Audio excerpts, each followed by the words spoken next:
Marwari media आप देख रहे हैं। आज है 21 जनवरी 2026 बुधवार का दिन। हिंदू तिथि माघ माह के शुक्ल पक्ष की तृतीया। नजर डालेंगे आज की बड़ी खबरों पर। शुरुआत करेंगे देश की बड़ी खबर के साथ। बड़ी खबर, भारतीय जनता पार्टी ने सर्वसम्मति से नितिन नवीन को बीजेपी का नया राष्ट्रीय अध्यक्ष चुन लिया है। इसके साथ ही नितिन नवीन अब बीजेपी की सबसे बड़ी जिम्मेदारी संभालेंगे। इससे पहले यह पद जगत प्रकाश नड्डा यानी कि जेपी नड्डा के पास था, जो अभी मोदी सरकार में स्वास्थ्य मंत्री है। बड़ी खबर यह है, नितिन नवीन मंगलवार को भाजपा के 12वें राष्ट्रीय अध्यक्ष बन गए हैं। नई दिल्ली में भाजपा मुख्यालय में उनके नाम का ऐलान किया गया। वे 14 दिसंबर 2025 को कार्यकारी अध्यक्ष बने थे। कार्यक्रम में पीएम मोदी ने उन्हें माला पहनाई। फिर 55 मिनट के भाषण में कहा, मैं बीजेपी का कार्यकर्ता हूं। मैं मानता हूं कि नितिन जी मेरे बॉस है। अब वे मेरे काम का आकलन करेंगे।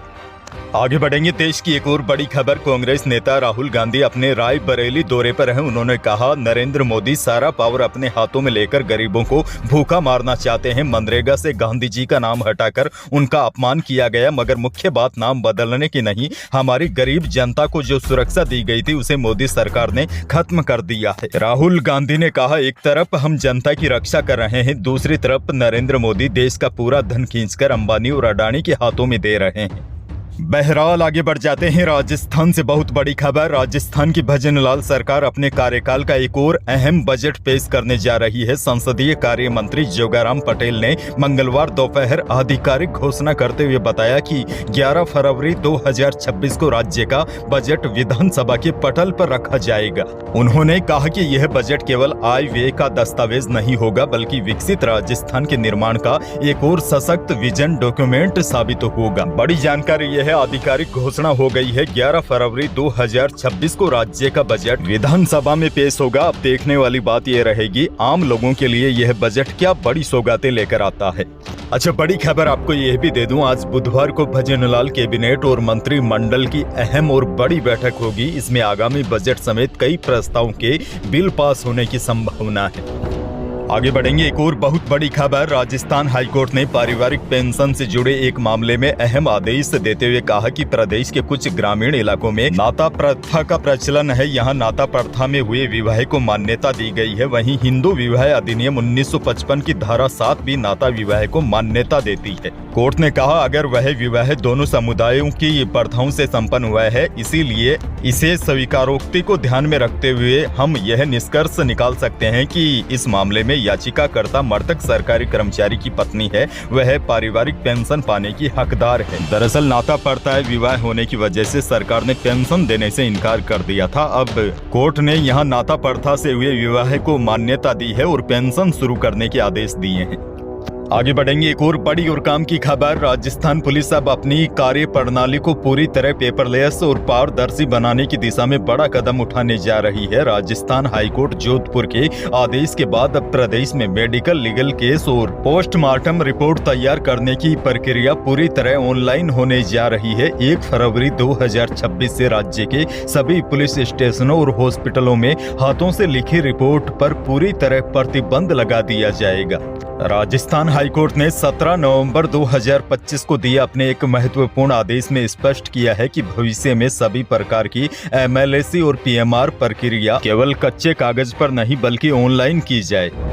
आगे बढ़ेंगे। किसानों के लिए बड़ी खबर, पीएम किसान सम्मान निधि योजना की तर्ज पर ही किसानों के हित के लिए राजस्थान में मुख्यमंत्री किसान सम्मान निधि योजना चलाई जा रही है। राजस्थान के 74 लाख किसानों को अभी तक 4 किस्तें मिल भी चुकी है, लेकिन अब राजस्थान के किसान 5वीं किस्त का बेसब्री से इंतजार कर रहे हैं। अब देखिए, मुख्यमंत्री किसान सम्मान निधि की 5वीं किस्त दिसंबर 2025 में मिलने वाली थी, पर किसी वजह से इसे टाल दिया गया था। ऐसे में अब उम्मीद लगाई जा रही है राजस्थान सरकार की तरफ से किसानों को यह तोहफा फरवरी के दूसरे या तीसरे सप्ताह में मिल सकता है। हालांकि इसको लेकर अभी तक कोई आधिकारिक सूचना नहीं है।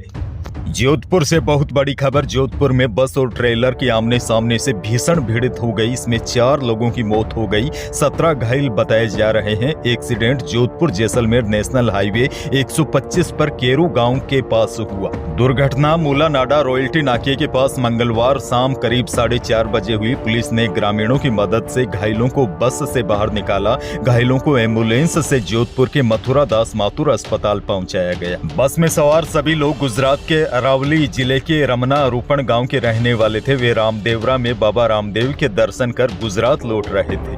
हादसे के दौरान एक बाइक सवार भी चपेट में आ गया। उसका पैर का पंजा कटकर अलग हो गया।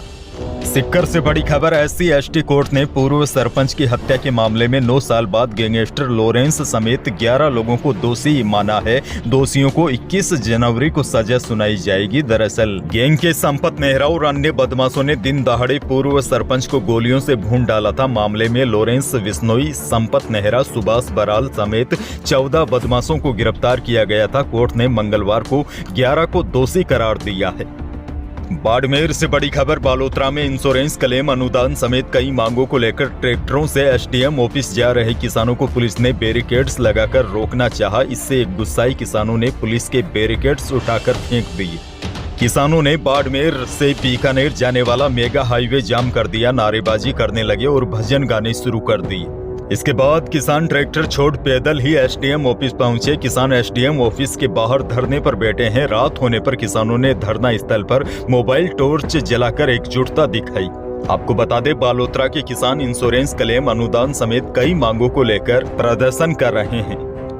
जोधपुर से बड़ी खबर। रेलवे की ओर से जोधपुर से गुवाहाटी जाने वाले यात्रियों के लिए 1 वे स्पेशल ट्रेन चलाई जाएगी। नियमित ट्रेनों में बढ़ती भीड़ और लंबी वेटिंग को देखते हुए जोधपुर से गुवाहाटी के बीच चलने वाली यह स्पेशल ट्रेन केवल एक फेरे के लिए चलेगी। उत्तर पश्चिमी रेलवे के जोधपुर DRM अनुराग त्रिपाठी ने बताया, यात्रियों की बढ़ती मांग पर यह व्यवस्था की गई है। ट्रेन संख्या 04835 जोधपुर गुवाहाटी एक्सप्रेस 22 जनवरी गुरुवार जोधपुर से अल सुबह 3:30 बजे रवाना होगी। यह ट्रेन करीब 2 दिन का सफर तय कर शनिवार सुबह 6:30 बजे गुवाहाटी पहुंचेगी।